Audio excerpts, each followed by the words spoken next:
walang aircon, tapos yung RPM na 1.3 sa 1.3.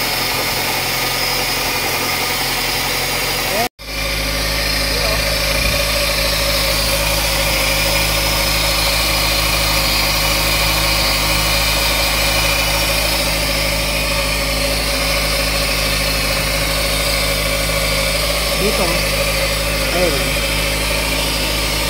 tingnan mo, nasa ano siya,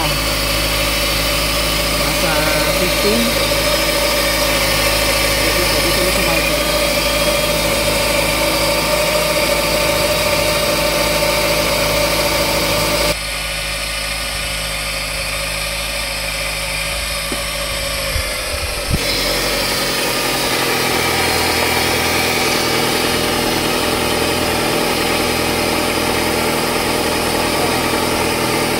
Yan, naka ano na siya, naka 10. Ayun, ito, naka 10 na siya. Yan. Sige, testing ng ano, ng advancer.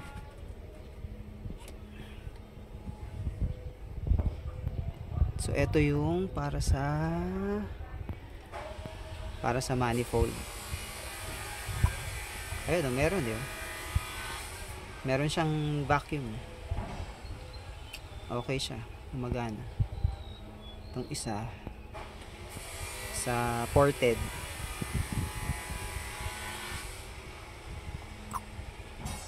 Okay din.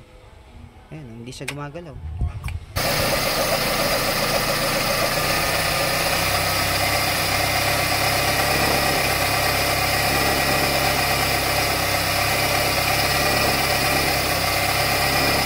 Saan? 84, 87, 80 na. Pag inalis natin to, pag inalis to, yung vacuum niya, dapat hindi magbabago yan, yung RPM. Kasi hindi pa naman naka-engage to dapat eh. Ayun.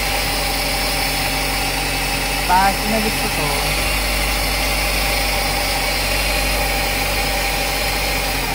ayun ah.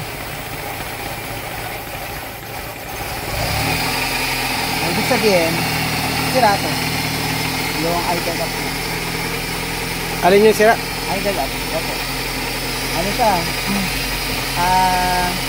Kahit patay yung ano, yung idle up, tagos yung hangin, yung vacuum niya.